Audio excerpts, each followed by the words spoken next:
What's up everybody, it's Joe here with Joseph Blake Photography, and in today's video we're going to be talking about what looks to be the upcoming flagship update from Sony, the A1 Mark II. We've got some specs, we've got some info, let's talk about it.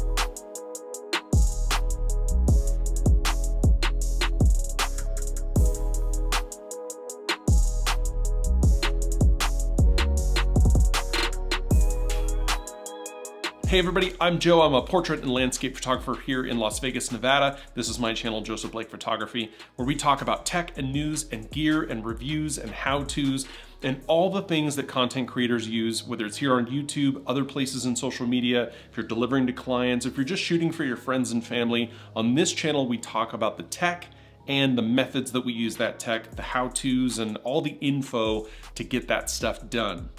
If that's the type of stuff that you're interested in, I'd really appreciate it if you hit the subscribe button. And if at the end of the video you think I've done a good job, I'd really appreciate it if you hit the like button. Obviously, you can follow me on all the socials down below. But now let's jump in and start talking about this camera. So the Sony A1 released in 2021, so that's about 3 years ago, was released as their flagship kind of top of the line camera and lines up very similarly to the 1 series that we normally see from Canon, previously the 1DX, and now the upcoming R1.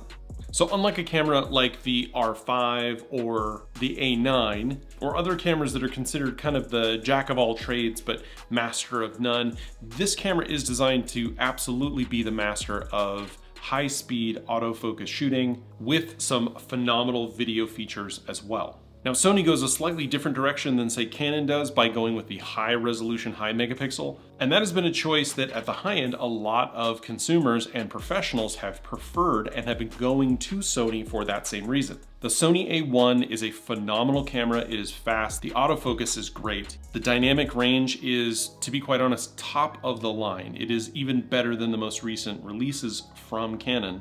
And unlike some of the video features from, say, the R5 that was released just a year before the A1, the A1's 8K is usable, right? At least in a more kind of varied bit of environment. So you can shoot to an SD card, you can shoot to a CF Express card. It's just a very versatile camera.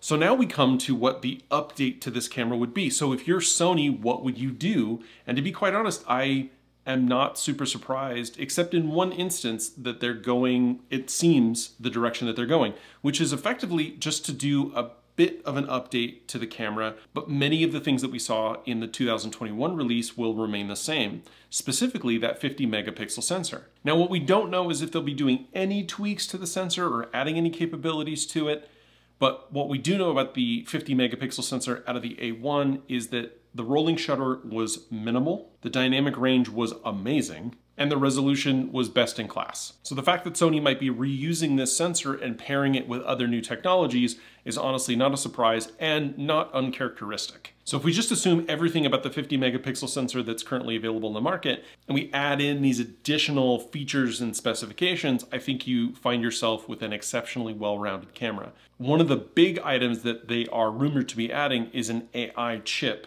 Now, there's part of me that thinks that the idea of labeling a chip as an AI chip is really just kind of marketing speak, because in a lot of cases, these are just additional kind of co-processors and add additional capability. Now, some of those capabilities are machine learning based, using the same types of algorithms that we traditionally see in quote unquote AI workflows that take some of the load. I could share the load. But what it can mean is that the chip itself has the ability to, or has baked into it, things that it has been effectively taught. And the things that we've traditionally seen from these updated processors, whether it's in action cameras or other types of imaging platforms, are speed. They are faster. Sometimes that just means that it's taking some of the workload off the other imaging chip to allow it to do more, or it's adding more memory, faster bandwidth, more capability on the buffer side of things so that it can just be faster. Second is improved autofocus. Now, the 50 megapixel sensor in the A1 had 700-ish autofocus points. These were phase detect autofocus points. It was a hybrid autofocus system, so it also has 400-ish contrast detection autofocus points. But unlike, say, the R1 that has new cross-type autofocus points, I can't find anywhere whether or not the autofocus points on the A1's 50 megapixel sensor are cross type. and whether or not they have, like the old DSLR systems, vertical, horizontal, and or diagonal focusing components. If you know, let me know down in the comments. But since we're not getting a new chip, potentially, we have to assume that we're going to be using those same focus points. So with the improved kind of speed and buffer capability of this new chip, along with new autofocus, we're expecting faster readout times, or at least faster frame rates. So right now, the A1 can shoot at 10 frames per second mechanical and 30 frames per second electronic. Compare that to the 12 frames per second that you get out of pretty much all of the Canon full frame high-end cameras. And in the R5, you have 20, the R3, you have 30, the R5 Mark II, 30, the R1, 30, and the R6 Mark II at 40. And the third component here is the third thing that we traditionally see on these additional chips that camera companies have been putting in their products is additional performance in low light environments. And that's where I think the most AI or machine learning components are going to come in, which is the ability for this system to reduce noise and protect detail in significantly lower light environments. Very similar to how post-processing applications like Adobe Lightroom can actually go in and repair, remove, and AI denoise some of your images. Having this baked in on a chip on the camera can significantly improve the amount of dynamic range that you have available in your camera.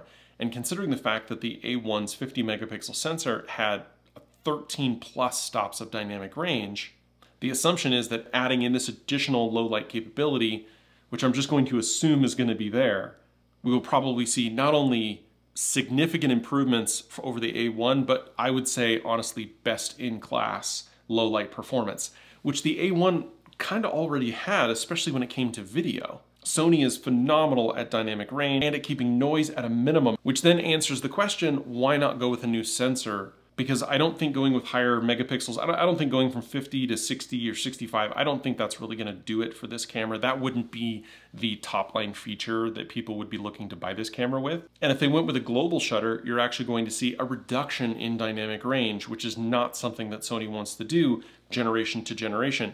Because honestly, they just saw what the R5 Mark II went through. You see a lot of people out there, myself included, talking about it. And then the last thing that we're hearing about the camera itself is that it will retain the body style of the A1. So there were a lot of folks hoping that they would upgrade to the A9 III body style with its improvements, but there are a lot of people that have established peripherals and accessory systems around the A1's current body. It's in a lot of pro workflows. And so to allow this camera to basically just swap in with an existing A1, it looks like they're going to keep the body style the same as well as the port configuration. Now that means that we're going to be getting the same ports. So obviously USB-C, headphone, microphone, RJ45, although I would expect them to upgrade that from 1 gigabit Ethernet to maybe 2.5G. Obviously a flash sync port, full-size HDMI, and internally on the wireless side, I assume that they will upgrade it to the latest Bluetooth spec as well as Wi-Fi 7 from what is right now 802.11ac. So the USB port on the A1 is already 3.2, so I don't anticipate them upgrading that beyond the 10 gigabits. And we may see improvements on frame rates on the video side. 8K may go up to 60, but honestly, I believe truly that this will be an opportunity for Sony to take basically an existing camera in the A1, which is very popular, and add in additional non-sensor related silicon in order to improve things like speed, autofocus, and low light performance. The other specification that we're hearing about is the fact that the Sony A1 Mark II will support C2PA, which is the certification standard that a lot of brands have been rallying around to embed metadata into images to indicate that they were original, they are what was shot, that effectively that photographer was there at that moment for that particular image, in an effort to potentially combat ongoing issues with AI in recreating scenes that never occurred. And last but not least, on the body side of things, slot-wise, still going to be dual SD and CF Express Type A slots, which I wish more companies, Canon, would adopt, and that those ports would be upgraded to Generation 4.